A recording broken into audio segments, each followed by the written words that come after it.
capítulo 6.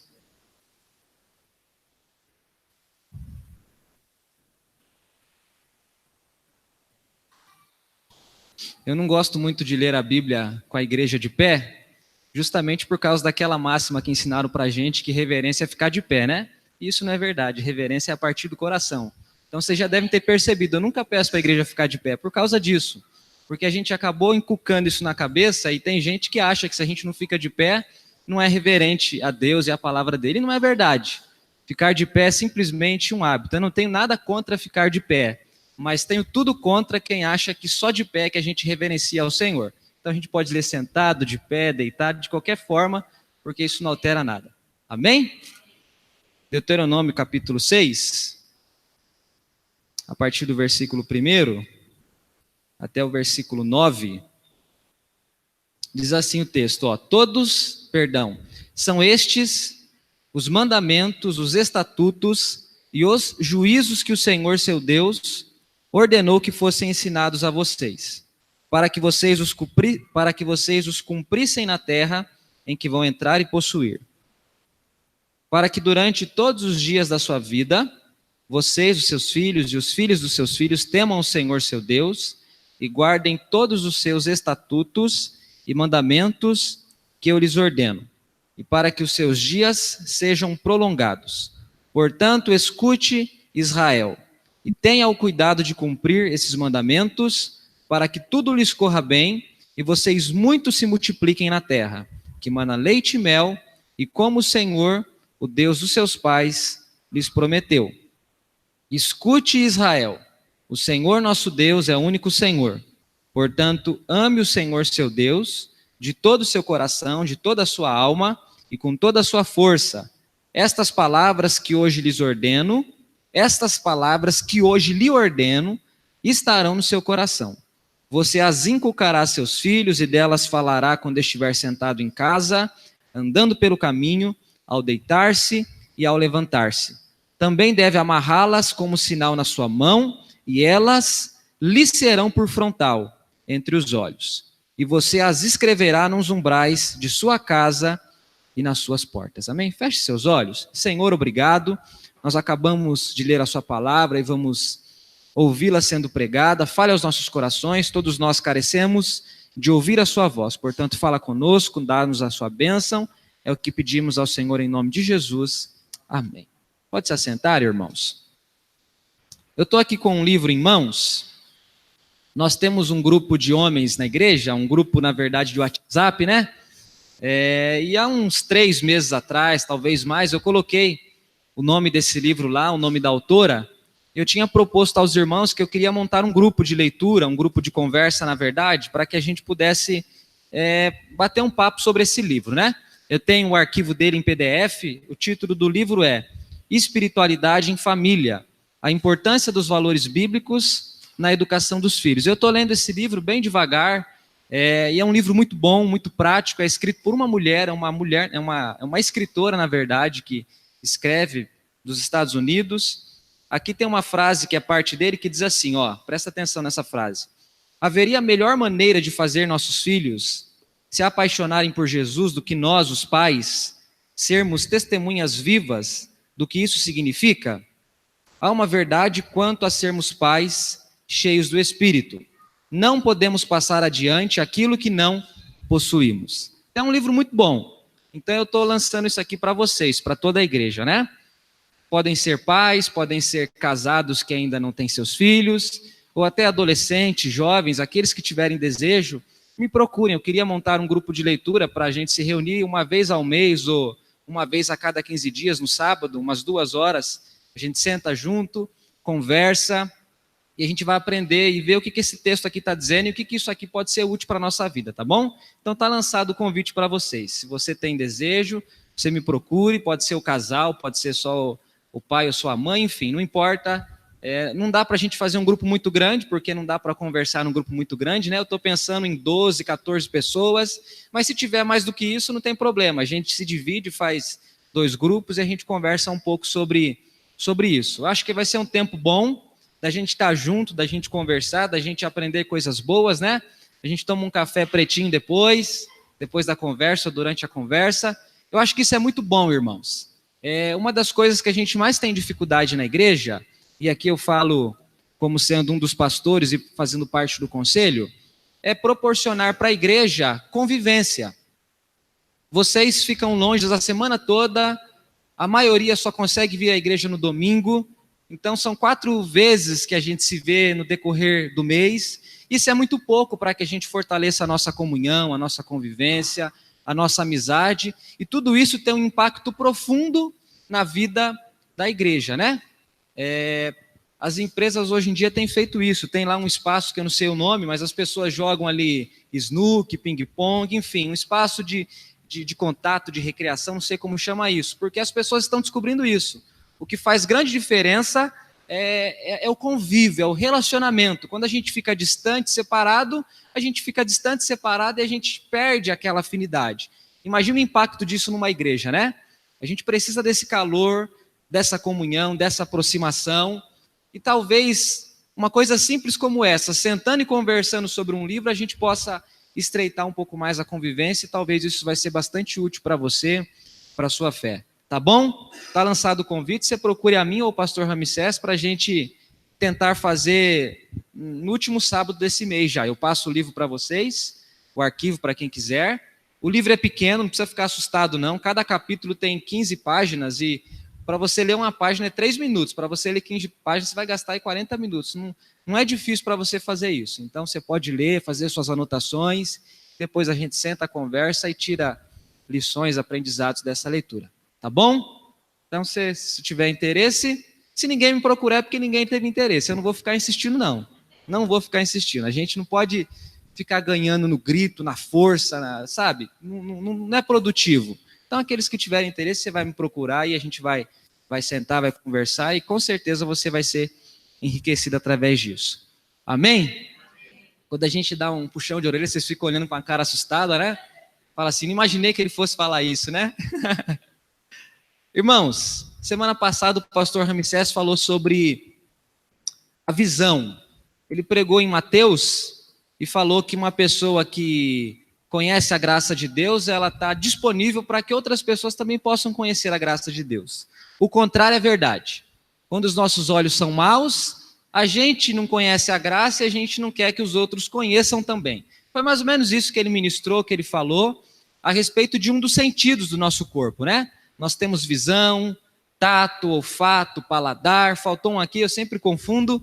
Enfim, hoje eu gostaria de falar sobre alguma coisa relacionada à audição, que é exatamente o que eu esqueci, que é o que eu vou falar hoje, né? Ainda bem que está anotado aqui.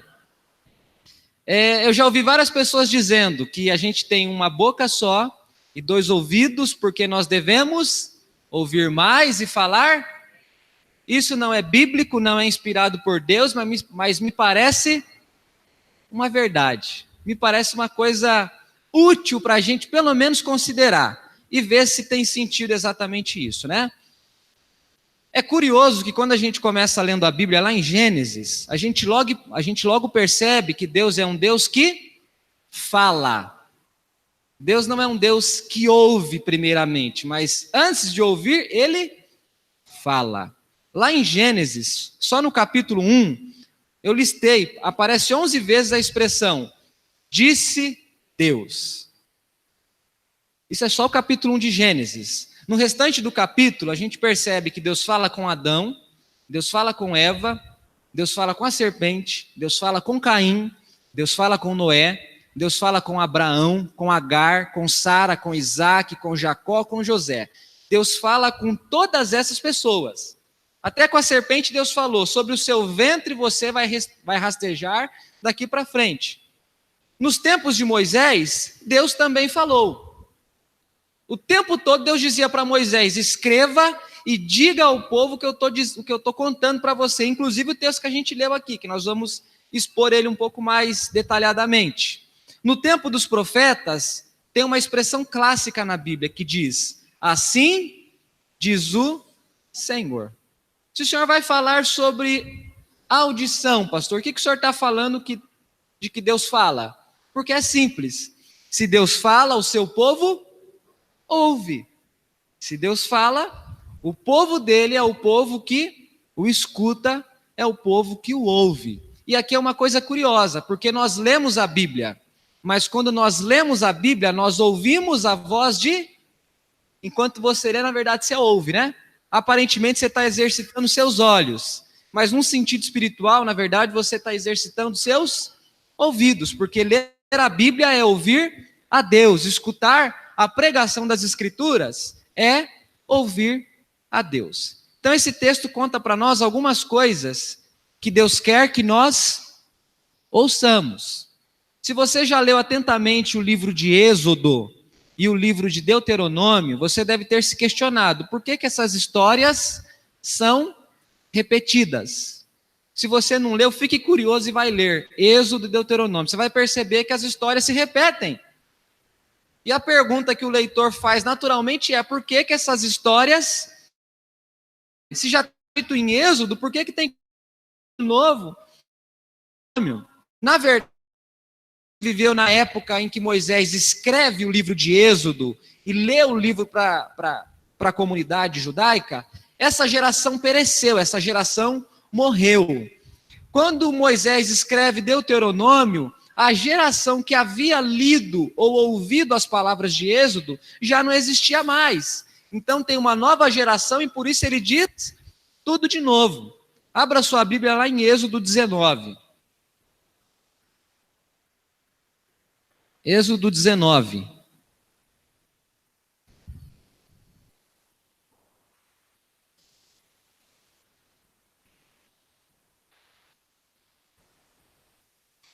Êxodo 19, versículo 1. Diz assim, ó: no terceiro mês, depois da saída dos filhos de Israel da terra do Egito, no primeiro dia desse mês, eles chegaram ao deserto do Sinai. Então tinha 3 meses, tinha 2 meses completos que Israel tinha saído do Egito, e o capítulo 19 diz isso. Eles caminharam 60 dias. Depois de 60 dias eles chegaram no Monte Sinai. Então agora vai lá para o capítulo 40 de Êxodo. Último capítulo do livro. Êxodo capítulo 40. 40, versículo 17. Olha o que diz aqui, o último capítulo do livro de Êxodo. Êxodo, a segunda parte de Êxodo conta sobre a construção do tabernáculo. Eu vou ler o 16. E Moisés fez tudo segundo o Senhor lhe havia ordenado. No primeiro mês do segundo ano, no primeiro dia do mês, o tabernáculo foi armado.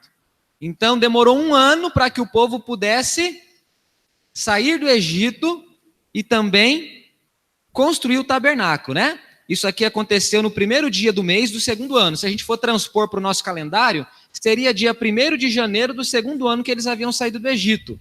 Eu pergunto para vocês, quantos anos o povo ficou caminhando no deserto antes de entrar na Terra Prometida? 40 anos. Então presta atenção que quando você lê o livro de Êxodo, você está lendo um livro que cobre 1 ano de história. Esse é o período do relato da história de Moisés em Êxodo. Todos os 40 capítulos falam de 1 ano, 365 dias. Então a gente percebe isso. Agora vá lá para Deuteronômio, o texto que a gente tinha lido, mas vá no capítulo 1. Deuteronômio, capítulo 1, versículo 3. Aí você entende, através da própria Bíblia, por que ele teve que repetir tudo de novo. O que diz o versículo 3? Aconteceu que no 40º ano, no primeiro dia do 11º mês, Moisés falou aos filhos de Israel, segundo tudo que o Senhor lhe havia ordenado a respeito deles. Então aqui nós estamos no 40º ano, ou seja, no último ano da peregrinação, e o texto diz que eles estão no primeiro dia do 11º mês. É como se fosse dia 1 de novembro do ano 40. Então você percebe, por que ele está dizendo tudo de novo?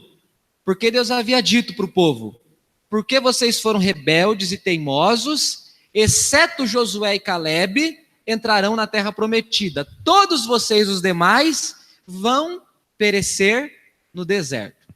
E da geração que sai do Egito, Eram 600 mil homens, fora mulheres e crianças. Apenas Josué e Calebe entraram na terra prometida. Todas as demais pessoas que entraram na terra prometida, que estão relacionadas em números, lá em Josué, não era ninguém da geração que ouviu as palavras de Moisés em Êxodo, mas era a geração que ouviu as palavras do Senhor em Deuteronômio. Dessa forma, então, é que se justifica a repetição dessas histórias, né? Então, olha que coisa interessante, irmãos. Isso aqui já é um ensino geral, não baseado no texto, mas baseado na estrutura do próprio livro. Deus nunca tem coisas novas para dizer para as pessoas. O que Deus tem para dizer para as pessoas é as coisas que Ele sempre disse. O que acontece é que surgem pessoas novas que ainda não ouviram a coisa velha que Deus tem para dizer. A geração que conhecia Deus morreu, pereceu, surgiu uma nova geração que precisava conhecer o Senhor também. Diga assim comigo: Deus fala, seu povo ouve. O que Deus fala? O que o povo ouve? O povo ouve que Deus deve ser obedecido. Esse é o primeiro ensino do capítulo 6 que nós lemos. Olha o que diz o versículo 1.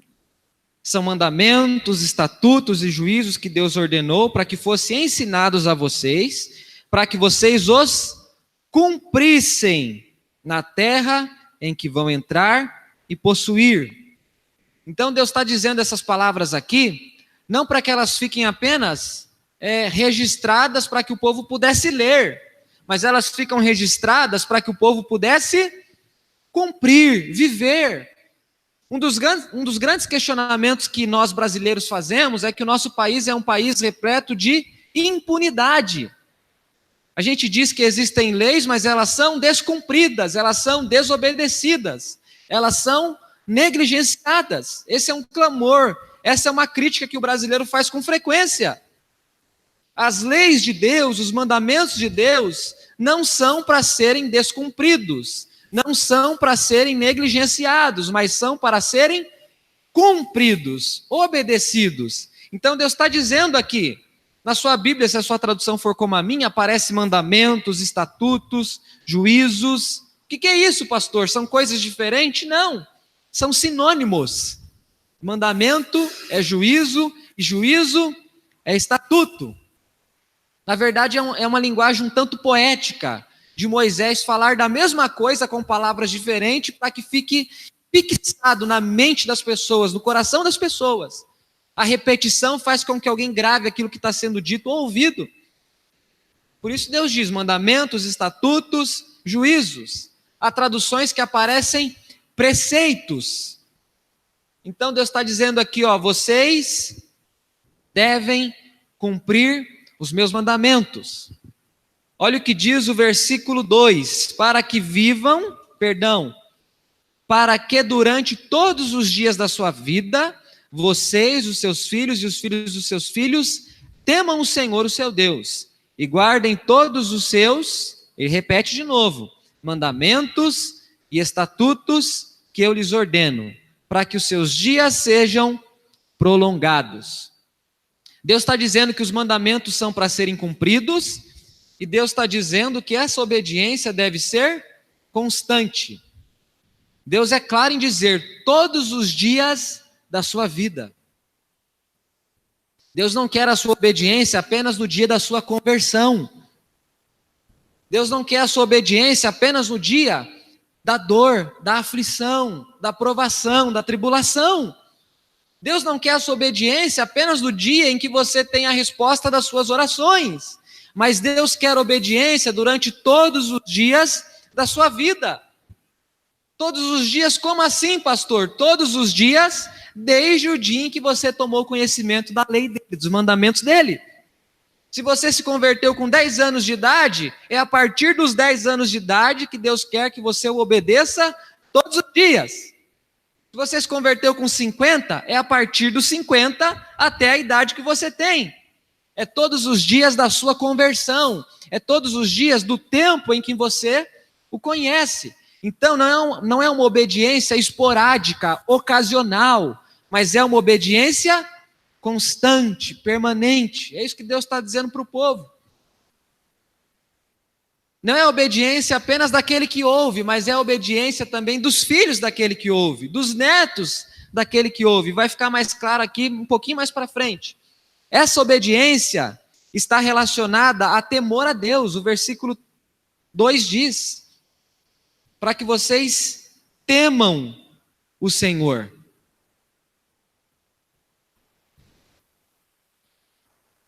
Eclesiastes, capítulo 12, versículo 3, diz assim: a suma de tudo que você ouviu é: tema a Deus e obedeça aos seus mandamentos. Deus nunca separou obediência de temor. Deus nunca fez esse divórcio, em que a obediência fica separada do temor. Quem obedece a Deus porque teme a Deus. E quem teme a Deus, obedece a Deus. Os mandamentos, então, são para serem cumpridos, eles devem ser obedecidos constantemente. Então, não são para serem admirados. Eu trouxe aqui um livro para vocês e fiz um convite para vocês virem para a gente conversar sobre o livro. Tem muita gente que admira um livro, mas não senta para ler um livro. A gente às vezes admira diversas coisas, mas não quer essas coisas para a gente. A gente admira o homem paciente que suporta a aprovação, mas a gente não quer aprovação. A gente só quer admirar o homem paciente que permanece firme na aprovação. A gente admira o homem que perdoa, mas nós não queremos receber a ofensa para termos que perdoar. A gente admira o homem generoso, que não é ganancioso, materialista, mas nós não queremos ser generosos e não materialistas. Você percebe que a gente consegue admirar coisas e ainda assim manter essas coisas que a gente admira distantes da gente? A gente admira virtudes que a gente não quer de forma alguma expressar para alguém e viver na nossa própria realidade. A gente é espectador, né? Nós assistimos muitas coisas acontecerem. Deus nunca chamou o seu povo para assistir nada. Deus nunca chamou o seu povo para ser apenas admirador daquilo que Deus é, faz e diz. Irmãos, nós ouvimos o próprio Deus dizer para nós que nós devemos obedecê-lo. Nós ouvimos Deus dizer isso para nós. Uma das coisas mais importantes que Deus diz para você é que você precisa obedecê-lo. Porque Ele é Senhor, porque Ele é o Salvador, porque Ele é o resgatador, porque Ele é o libertador. Por que Deus está dizendo para Israel, me obedeçam, sigam os meus mandamentos? Porque Deus livrou Israel do Egito, Deus tirou Israel do Egito, Deus tirou o jugo do pescoço de Israel, Deus tirou as chibatas que estavam nas mãos dos egípcios e que feriam os israelitas. Deus liberta aquele povo da aflição, Deus liberta aquele povo do escárnio, da zombaria, do sofrimento. O capítulo 1 de Êxodo começa dizendo que eles clamaram a Deus e que Deus desceu para livrar aquele povo. O faraó era perverso, era terrível. Ele disse para as parteiras, matem os meninos, eu não quero menino nenhum vivo com menos de 1 ano de idade. A intenção dele era matar as crianças. Não tendo crianças que fossem meninos, Israel não teria um exército para possivelmente se rebelar contra o reinado dele. Ele falou, esse povo não vai montar um exército de mulheres. Se a gente matar os meninos, a gente está enfraquecendo esse povo. E o povo clama a Deus, e Deus desce para livrar o povo. Essa é a expressão da Bíblia. Deus desceu para livrá-los. Por que esse Deus que desce para livrar, por que esse Deus que desce para se compadecer, ou que faz tudo isso lá do alto mesmo, por que ele pede obediência? Porque ele não merece nada menos do que a obediência desse povo. Ele fez uma aliança com esse povo, então ele pede que esse povo possa obedecê-lo. E a gente corre para o Novo Testamento. Paulo diz que aquele que exerce o amor fez o quê? Cumpriu a lei. Porque a lei de Cristo é amor a Deus e amor ao próximo, amor ao semelhante. O que é que você está ouvindo hoje? O que é que você está ouvindo desde o dia em que você conheceu o Evangelho? Você está ouvindo que Deus deve ser obedecido. Deus deve ser obedecido. A segunda coisa é que Deus deve ser amado. Primeiro o povo ouve que Deus deve ser obedecido. Depois o povo ouve que Deus deve ser amado. Capítulo 6, versículo 3. Portanto, escute Israel. Olha a ênfase do texto. Escute, ouça. E tenham cuidado de cumprir esses mandamentos, para que tudo corra bem com vocês. Para que vocês se multipliquem na terra que mana leite e mel, como Deus havia prometido aos seus pais. Versículo 4. Ouça Israel, ou escute Israel. O Senhor nosso Deus é o único Senhor. Portanto, ame o Senhor, o seu Deus, de todo o coração, de toda a alma e com todas as suas forças. Deus agora diz ao povo, o povo escuta Deus dizendo que Deus é único e esse Deus que é único deve ser amado. Aqui aparece a palavra Senhor. A palavra Senhor remete àquele Deus que fez um pacto com o povo, que está registrado lá no capítulo 20 de Êxodo. Deus, algumas vezes na Bíblia, ele se revela usando alguns nomes específicos. Ele fala para Abraão que ele é o El Shaddai, ele fala para fulano que ele é isso, que ele é aquilo, e cada um desses nomes tem significados específicos. Deus se mostra assim. Eu sou o Deus provedor, o Deus protetor. Isso começa lá em Gênesis. Quando Deus vai fazer uma aliança com o povo, com a nação, isso está registrado no capítulo 20 de Êxodo, qual foi o nome que Deus contou às pessoas que ele tinha? Ele disse que era Senhor. Ele não falou eu sou Deus, ele disse eu sou Senhor. O Deus do pacto se revela como sendo Senhor. E o Senhor é aquele que tem servos. O Senhor é aquele que tem que ser obedecido, respeitado. Então Deus diz que é Senhor e ele diz que é único.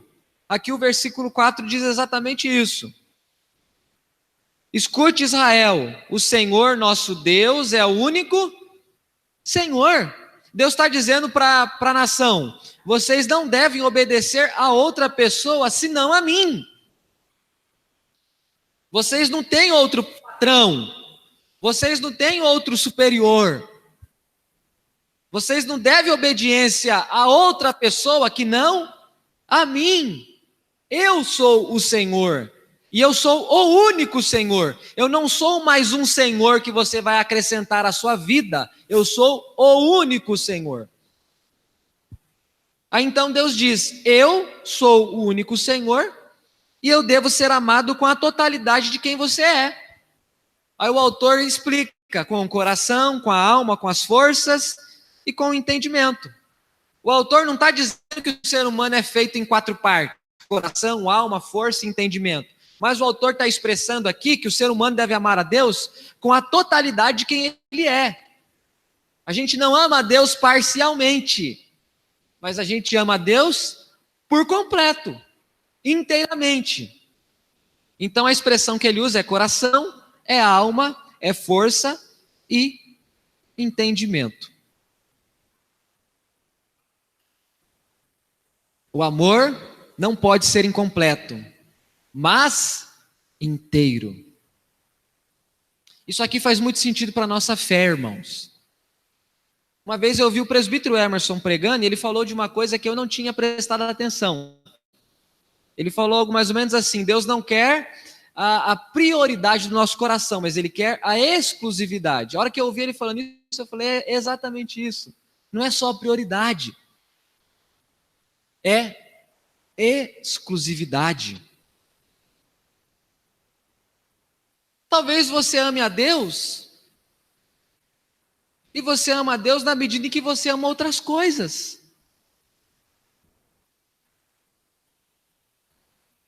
Talvez Deus é mais um amor que você tem no seu coração. Talvez o amor que você tem por Deus é até menor do que o amor que você tem pelo seu filho, pela sua filha, pelo seu esposo, esposa, pai, mãe, pelo seu emprego, pelo seu nome. Talvez o amor que você tem por Deus não é um amor completo e inteiro. Você ama com o coração, você não ama com as mãos. Você ama com a boca, mas você não ama com as ações. Talvez como jovem rico, você diz que obedece os mandamentos e ama a Deus. Mas quando Deus diz para você assim, ame menos o seu carro, a sua casa, o dinheiro que está no seu FGTM, FGTS, sei lá qual que é o nome, ou o pouquinho que você tem na poupança, ou qualquer outra coisa, o futuro que você tem pela frente, aí você fala assim, não, aí não, né, Senhor? Não precisa fisgar o rim também, né? Peça menos. Exija coisas mais fáceis. Acontece, irmãos, que Deus nunca disse para nós algo diferente disso. Deus requer a exclusividade dele no nosso coração. Não significa que você não amará outras coisas, não significa que você não dará valor a outras coisas, mas significa que todas as outras coisas que você amar, você amará na medida certa, porque primeiramente você aprendeu a amar a Deus. É o amor a Deus que dá para mim a medida que eu devo ter para amar qualquer coisa ou pessoa que existir na minha vida. O amor de Deus é a medida para os demais amores que eu tiver. É dele que vai vir o amor para eu amar minha esposa, meus filhos, meus pais, meu irmão, a igreja da qual eu faço parte, sou um dos pastores, o amor que eu vou ter pela profissão, o amor que eu tiver por qualquer outra coisa, por um animal. É o amor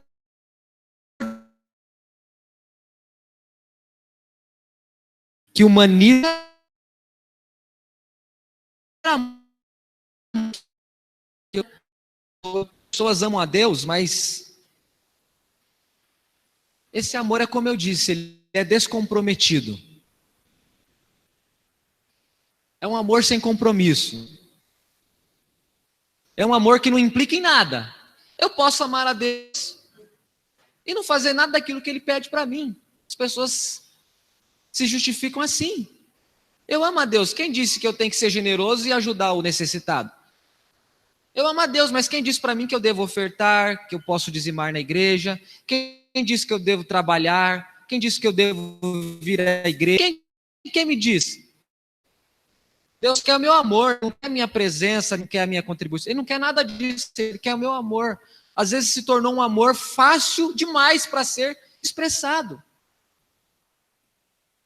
E na verdade Deus está dizendo que a gente deve amar a Deus não apenas com a confissão, mas com a totalidade de quem a gente é. É interessante as palavras que estão registradas. É com a força. Força fala de trabalho. Força fala de ação. Força fala de empenho. Força fala de entrega. Força fala de doação.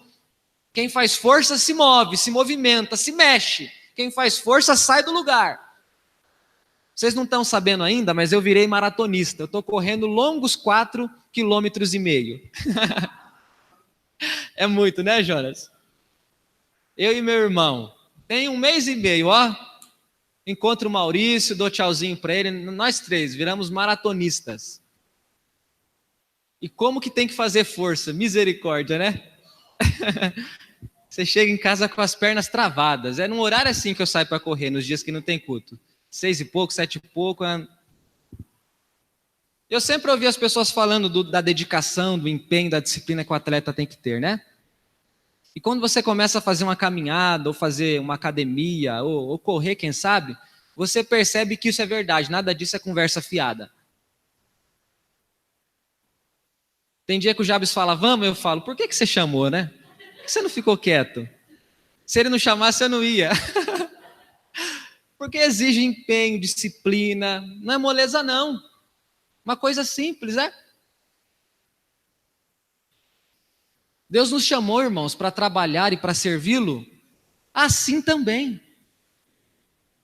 Amém? Porque a gente passa a vida inteira deitado na rede cantando, eu quero trabalhar para meu Senhor, não é? Deus nos chamou para amá-lo, inclusive com as nossas forças.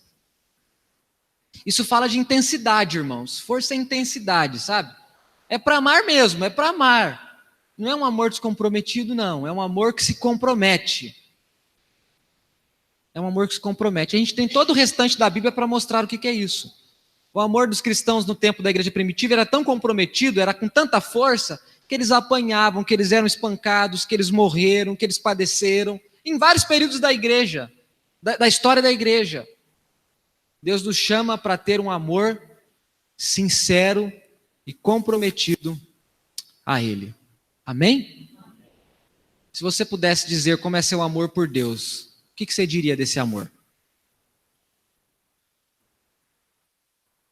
Tem todo o coração nele? Tem toda a força? Tem alma nisso? Deus está dizendo para esse povo, me amem, porque eu sou o único Senhor, e me amem com todo o coração. Aí tem uma terceira coisa. Primeiro eu estou dizendo que Deus diz que o povo deve obedecê-lo, depois Deus diz que é o único e que o povo deve amá-lo, e depois Deus diz assim, ó, o que o povo ouve? Eles ouvem que devem ensinar os filhos que Deus é único e que deve ser amado. Diga assim comigo, o povo ouve que devem ensinar os filhos que Deus é único e deve ser amado. Isso está a partir do versículo 6. No versículo 5 está dito assim, ame a Deus com todo o coração, alma, força. 6. Estas palavras que hoje lhe ordeno estarão no seu coração. Você as inculcará a seus filhos e dela falarás quando estiver sentado em casa, andando pelo caminho, ao deitar-se e ao levantar-se. Também deve amarrá-las como sinal na sua mão, e elas lhe serão por frontal entre os olhos, e você as escreverá nos umbrais de sua casa e nas suas portas. Aqui aparece a palavra inculcar, é um verbo, inculcar. Eu não sei como é que aparece em outra tradução, eu li na NVI, mas eu não memorizei. Mas a palavra inculcar, ela significa, na verdade, não a palavra inculcar, mas a palavra que Moisés usou, a palavra específica do texto, na língua hebraica, significa marcar profundamente.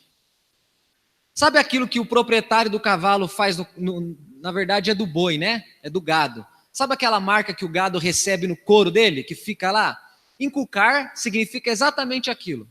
Quando Deus está dizendo para o povo assim, vocês devem inculcar o que eu acabei de dizer. O que ele havia acabado de dizer? Que ele é único, que ele deve ser amado com o coração, com a alma e com a força. Vocês devem inculcar isso na vida dos filhos. O que Deus está dizendo? Do jeito que o dono do boi marca o boi, vocês devem marcar o coração dos filhos. É fazer uma marca que é permanente, que nada pode apagar. Não tem calor, não tem vento, não tem geada, não tem nada que tire do boi a marca que ele carrega no próprio couro. Está lá marcado. Inculcar significa isso. Quando Deus diz assim, é para você ensinar o seu filho. Não é para ensinar para que fique um ensino supérfluo, que possa ser deletado, que possa ser jogado fora, mas é para que isso fique marcado de modo que nunca mais essa marca saia. Olha o que Deus está dizendo para o povo, irmãos. Inculque, marque profundamente a vida dos filhos. Isso é dever seu que é pai, não é dever meu que sou pastor, seu e do seu filho. O dever de ensinar a Eloá e João é meu e da Jéssica, não é do pastor Ramsés, não é dos presbíteros, não é da igreja, é meu dever. O dever de ensinar o seu filho é seu. É você que está com ele de noite, é você que leva ele no banheiro, que troca a fralda, que compra o leite, que põe o almoço, é você que está com ele o tempo todo. É você que deve ensiná-lo. E não é ensinar assim, sabe, aquela coisinha sonsa, que amanhã ele esqueceu. Perceba como Deus é sábio, Deus usa a repetição para mostrar a importância do que Ele está dizendo. Ele diz assim, ó, é para vocês amarrarem nos umbrais, isso significa na parte de cima da porta, é para amarrar na testa. A primeira coisa que você vê quando você olha para uma pessoa é o quê? É a face dela, não é? Está na cara. É para você escrever nos umbrais, amarrar nas portas, é para você falar disso sentado em casa, andando pelo caminho e ao deitar-se. Ou seja, eu vou escrever do jeito que eu escrevi aqui. O ensino aos filhos deve ser também contínuo. É sentado em casa, é andando pelo caminho, ao deitar e ao levantar. Ou seja, não tem hora específica para ensinar, mas é para se ensinar em toda e qualquer hora. Ou seja, toda ocasião é oportuna, toda hora é propícia. Diga comigo, toda ocasião é oportuna, toda hora é propícia.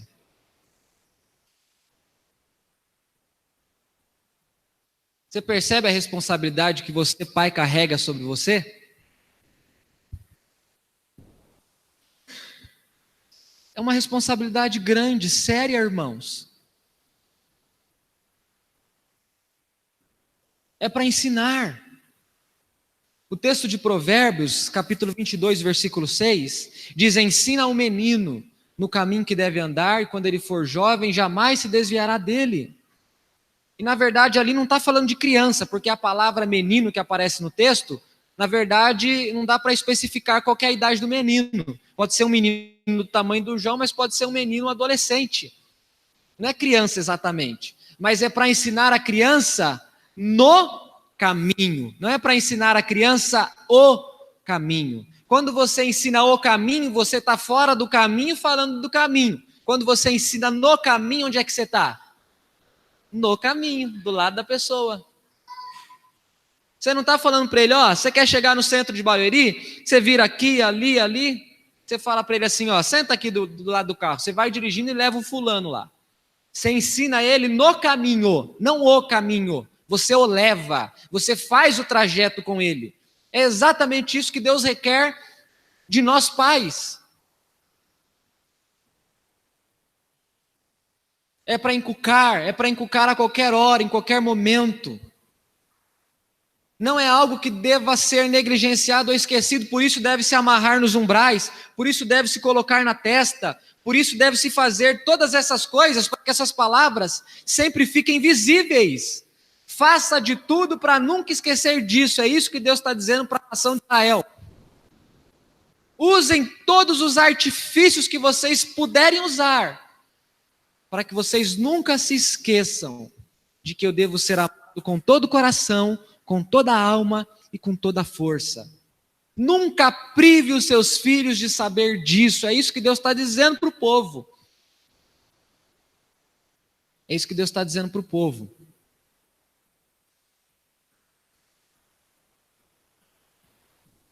Isso deve ser sempre contado para que a criança ouça. Isso deve sempre ser visível para que a criança veja. Para que a família veja, para que as pessoas vejam.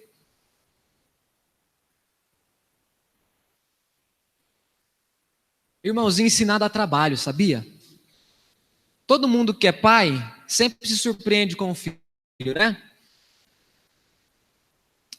De vez em quando ela dá um beliscão no João, sabe? E ela, a gente vai corrigir ela e ela mente. Ela começou a mentir, não foi eu que fiz, não. Essa menina. E vocês vão ouvir o final da história, vocês vão ver que foi ela que me pegou e não eu que peguei ela. Eu sentei com ela, falei, filha, mas não é isso que o papai ensina, que a minha mãe ensina, não é isso que você escuta nas historinhas que a gente conta em casa, ou na escola dominical, ou no culto à noite, enfim. Aí eu perguntei para ela assim, nas histórias que a gente conta para você, tem alguém que é mentiroso? E ela estava assistindo desenho na hora que eu estava falando com ela. Ela me ouvindo e assistindo desenho. Eu pensando, essa menina não está entendendo nada. Aí, sabe quando você demora uns 2 segundos para pensar e responder? Ela falou assim para mim, o Jonas mente. A gente conta a história do Jonas para ela, do profeta. O Jonas até assustou, falou, e agora, né, Jonas? E regalou um olhão. Olha que coisa engraçada, irmãos. Ela estava, na linguagem dela, ela estava dizendo, ele mentiu. Na verdade, a gente sabe que não foi exatamente mentira o que ele fez, mas ele desobedeceu. Ela quis dizer assim para mim, as histórias que você conta, tem gente que mente, pai. Eu não posso mentir, né? Mais ou menos assim. Eu fiquei sem falar, eu dei risada na cara dela. Falei, não vou guardar para rir depois, não. Vou rir agora mesmo, senão vai perder a graça rir depois. Irmãos, a gente precisa ensinar os filhos, e como é difícil ensinar. Esses dias eu fui contar para ela a história de Ruth, justamente porque ela pegou a gente de novo. Ela falou assim para a Jéssica esses dias, mãe, por que a senhora só conta história de menino para a gente? Aí eu falei, meu Deus, olha o que ela está dizendo. Porque as histórias que a gente conta é de Davi, é de Samuel, é de Sansão, entende? Ela falou, conta uma de menina. Aí eu fui contar de Ruth para ela. Aí eu fui explicar toda a história, ela queria saber o que era espiga. Aí fui eu colocar lá na internet e procurar uma imagem de uma espiga para mostrar para ela. Dá trabalho ensinar, irmãos. Porque a criança te faz pergunta que você não sabe responder. Você nunca pensou naquilo e ele te faz a pergunta. É difícil ensinar. E talvez porque é difícil que a gente renega, né? Faz cada pergunta, né? Ele tá calmo, regozijando, falando, ó, tá vendo? Tá passando pelo que eu passei. É difícil, irmãos. É difícil porque a criança te surpreende. E talvez por ser difícil é que a gente deixa para o outro fazer. Talvez seja por isso. Já que é difícil, é melhor deixar com o presbítero Jonas. Ele vai subir com as crianças depois. Ele que ensina lá em cima para eles. A gente terceiriza, né? Esse dever é seu. A igreja coopera com você, a igreja te auxilia nisso, sem dúvidas. Mas não dá para comparar o tempo em que os seus filhos passam na igreja templo, eu estou dizendo, com o tempo que eles passam do seu lado. E aí, sem falar na jornada de trabalho, o fato de que você acorda cedo, dorme tarde, dorme mal, tem outras coisas para fazer, e no meio de tudo isso é muito fácil você renegar o ensino do evangelho aos seus filhos. A gente tem justificativas, é a correria, é o trabalho, é a canseira, eu tenho que estudar, eu tenho que fazer isso, tenho que fazer aquilo. Você tem um monte de coisa que vai justificar o fato de você não ensinar. Mas a pergunta é, o que seria mais precioso? O que deveria ser prioritário? O que é para a gente ensinar o filho na infância, deve ser ensinado para ele na infância, não na juventude. O que é para a gente ensinar o filho na infância, enquanto ele é criança, é para ser ensinado enquanto ele é criança, não quando ele for adolescente. Não quero ensinar seu filho adolescente o que era para você ter ensinado na infância. Então o senhor está dizendo para mim que não tem como eu corrigir o que eu fiz de errado, pastor? Não é isso que eu estou dizendo. Eu estou dizendo para quem está com os filhos da infância ainda. Não espere a adolescência para você ensinar para ele lá o que era para você ensinar aqui. Amém, irmãos? Amém. Nunca é tarde para a gente reacertar os ponteiros do relógio. Nunca é tarde para a gente recomeçar. O povo aqui está ouvindo Moisés dizer, Deus disse para vocês que Ele é único e que vocês devem ensinar isso aos filhos de vocês. Amém? Então nós vimos 3 coisas. Deus deve ser obedecido, Deus é único e deve ser amado, e esse Deus que é único deve ser ensinado aos nossos filhos. Melhor dizendo, esse Deus que é único deve ser objeto do nosso ensino aos nossos filhos. Você deve dizer para os seus filhos que Deus é único e que ele, seu filho, ela, sua filha, deve amar a ele, que é único, de todo o coração, com toda a força e com toda a alma. Amém? O que é que você tem feito com o que você tem ouvido Deus dizer? Ah, pastor, eu tenho 48 anos de fé. O que é que você tem feito ao longo desses 48 anos de fé? Porque Deus está falando com você o tempo todo. Eu disse no começo que Deus é um Deus que fala. Inclusive, Ele fez tudo falando. E disse Deus. Se Deus fala, você ouve. O que é que você está fazendo com o que você ouve Deus dizendo, Deus falando? Feche seus olhos, curva a sua cabeça. Senhor, obrigado por tudo. Obrigado por Tua palavra. Obrigado por esta igreja. Que o Senhor continue nos ajudando, nos abençoando. Senhor, ajuda-nos a obedecer o Senhor. O Senhor requer essa obediência de mim. A minha obediência é baseada não no medo, mas no amor.